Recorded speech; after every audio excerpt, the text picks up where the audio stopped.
Residential গ্যাসগুলো মানে থেকে তো 60 টাকা বাড়িয়েছে, সেটা একটা বোঝা।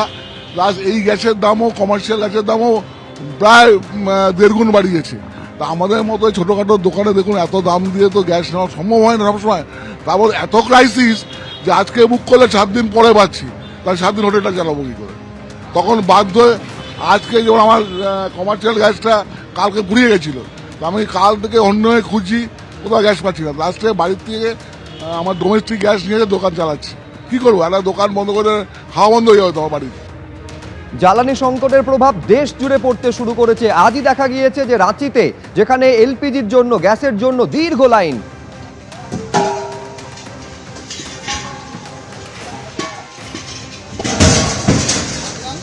একদিকে যখন ব্যাঙ্গালোরে একদিনের জন্য সমস্ত হোটেল এবং রেস্তোরাঁ বন্ধ রাখার সিদ্ধান্ত নেওয়া হয়েছে, এই জ্বালানি সংকটের জেরে আরেকটা ছবি রাঁচির দেখতে পাচ্ছেন, যেখানে এই গ্যাসের জন্য দীর্ঘ লাইন লক্ষ্য করা গিয়েছে।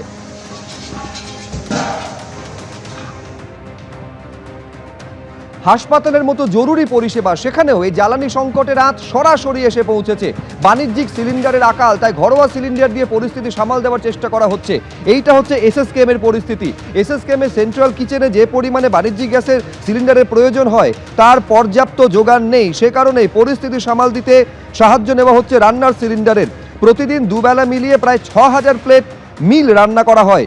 এসএসকেএম এর সেন্ট্রাল কিচেনেই বাণিজ্যিক সিলিন্ডারের আকাল তৈরি হয়েছে।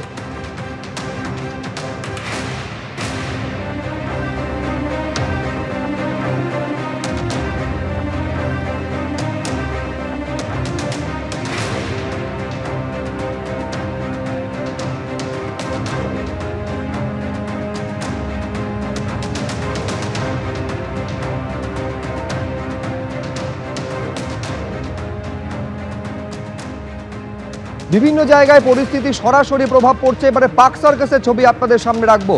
একই রকম ভাবে পার্ক সার্কাসের রেস্তোরাঁগুলোতেও সেই আকালের প্রভাব সরাসরি ধরা পড়ছে।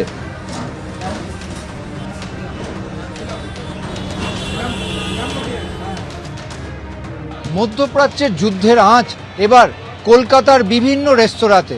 সেখানে বাণিজ্যিক সিলিন্ডারের আকাল পড়েছে। বাণিজ্যিক সিলিন্ডার যোগান বন্ধ রয়েছে গত 3 দিন ধরে। আগামী দিনে কি হবে সেটাও বোঝা যাচ্ছে না। ফলে যারা এই রেস্টুরেন্ট চালাচ্ছেন তাদের মাথায় হাত, তারা চিন্তায় রয়েছেন আগামী দিনে কি হবে এবং পরবর্তীকালে যোগান যদি সঠিক না থাকে আদৌ কি এই ব্যবসাগুলো চালানো যাবে। ক্যামেরায় অভিজিৎ দত্তের সঙ্গে ঝিলম করঞ্জাই, এবিপি আনন্দ, কলকাতা। গ্যাস সাপ্লায়ার বলছে গ্যাস সাপ্লাই বন্ধ, হলদিয়া বন্ধ, আপনার বজবজ বন্ধ, কল্যাণী বন্ধ। 3টা সেকশন থেকে কলকাতায় মালটা আসে, বন্ধ হয়ে গেছে। ও হাত তুলে নিয়েছে, আমরা মাল দিতে পারবো না। এখন বিকল্প চিন্তা কি করব। এমনি এই ব্রাঞ্চে আমাদের ডেলি 25টা লাগে, ও দিতে পারবে না। আজকে আমাকে 10টা দিয়েছে। এই যে 15টা ক্রাইসিস, আমি কিভাবে মেকআপ করব? ওটা নিয়ে টেনশন। তো হয়তো আমাদের প্রোডাকশন রান্না প্রোডাকশনটা বন্ধ করতে হবে, কম করাতে হবে, এভাবে চালাতে হবে এরকম করে। এবিপি আনন্দ, এগিয়ে থাকে, এগিয়ে রাখে।